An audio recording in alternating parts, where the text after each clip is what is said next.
Hey everybody, new Punisher to break down. If you didn't know, it's dropping in November. I have some theories about when that's going to be. They haven't said officially, but all signs are pointing towards November 10th, which is right on the Marine Corps' birthday. Frank Castle was in the Marine Corps in Afghanistan. That's what you see in some of these other clips, like when they're walking through those facilities when they have the night vision goggles on. That's back in Afghanistan, so they'll be flashing back and forth to the stuff that they did over there, like you've seen in the other trailers that I've posted in present day. There's also a bunch of new preview images that I'll break down too, just highlighting some of the different cast members, and especially Frank back in Afghanistan and when he's with Micro in his workshop with what looks like the beginnings of his armory in all its full crazy glory. He's been in sewers, he's been in dirty apartments, he always has the best armory. Obviously I'll be doing bonus videos and episode videos when it gets here, just depending on what kind of videos you guys want. The Netflix stuff is always a little bit different, so I tried to do that for Defenders too. In the Thor Ragnarok ticket giveaway is still going on too. All you have to do to enter that is just be a subscriber and leave a comment on this video. I'll announce a new winner at the end.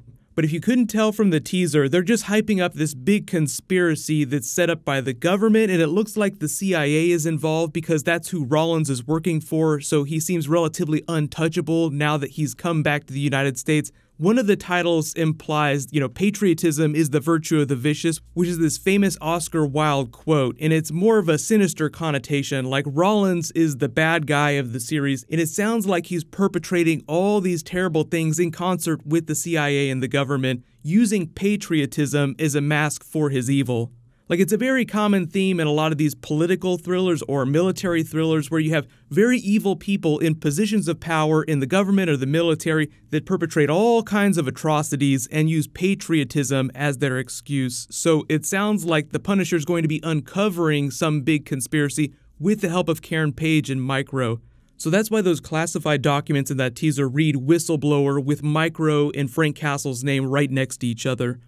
But the rest of this footage and a bunch of other teasers they've been dropping look more like surveillance footage, so that's probably where Micro comes in. I'm guessing because he's like the ultimate Marvel Netflix man in the chair and he used to work for the CIA, or he still works for them and is just helping Frank Castle on the sly. He has access to all this surveillance footage, all this technology. So if you weren't already afraid of the government spying on you, then the Punisher series isn't going to make that any better.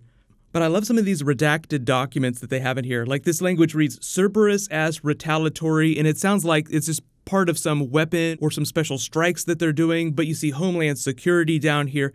But now you kind of see how this is so different from the stuff that was happening during Defenders, why they want to do it as its own thing for the first season before Frank Castle becomes a Defender himself in future Defenders seasons.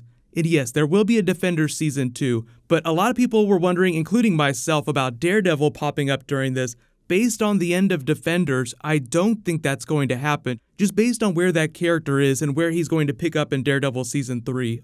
Because Karen Page is the crossover character we might hear about Matt, but I don't think we'll actually see him on screen until we get to Daredevil season 3, which is probably about a year away. They don't start filming till later this year, so because Punisher is coming out this winter, I think the same is going to happen with Daredevil season 3 next year, around November, so they'll probably have a Daredevil trailer for Comic-Con next year. But just digging through the Punisher images that they posted, so probably the coolest one is him looking at the body armor in Micro's armory, which looks like Punisher's going to co-opt and will become his armory because they're working together. But it'll be interesting to see whether or not Micro seeks Frank out or Frank seeks Micro out, like who meets who first, because Punisher doesn't have access to the kind of information that Micro does, and Karen Page might wind up being something of an intermediary. So you have Homeland Security people on one side, you have the CIA on the other, who seem more like the bad guys, and then you have Frank Castle in the middle, with all the flashback stuff to his squad in Afghanistan.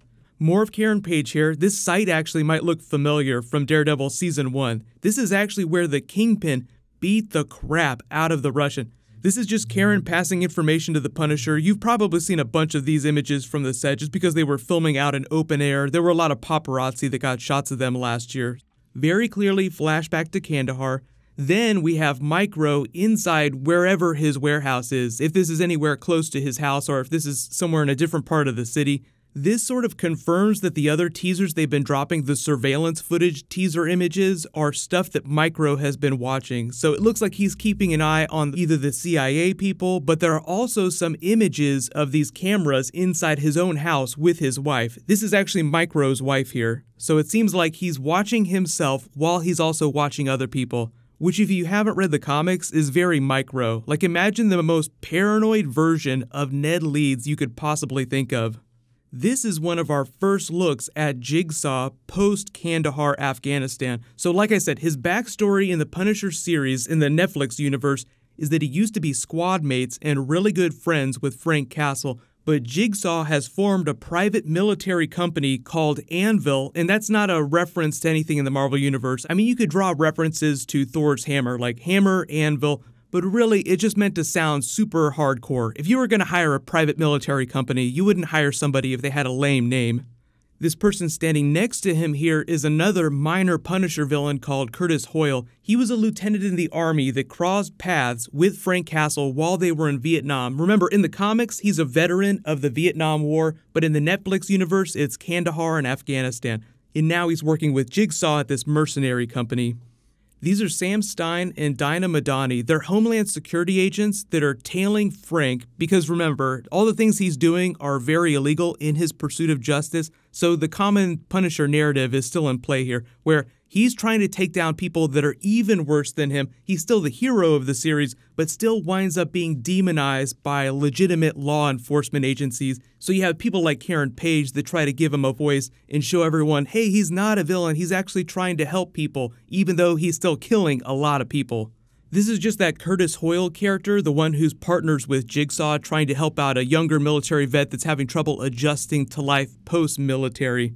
So another one of the big issues that the series will tackle is post-traumatic stress. Like, it's a huge problem for military vets, and they dealt with it a little bit during Daredevil Season 2, but because this is so focused on a military narrative, you just see that a little bit more.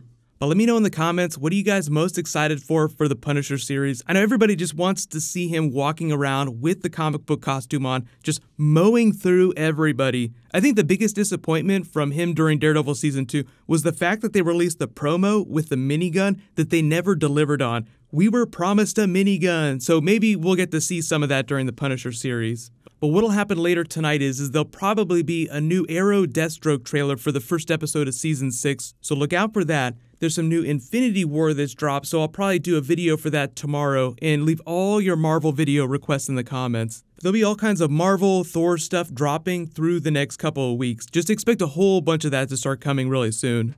Congratulations to last week's giveaway winner, Raphael Gregorian. Please private message me on the back end of my channel so I can get your contact details. I'll announce a new winner when I post that Infinity War video tomorrow. But while you wait for everything, you can click here for that other Punisher trailer video where I talk about the episode titles, and you can click here for the brand new Flash trailer. Thank you so much for watching. Everybody stay awesome. I'll see you guys tonight.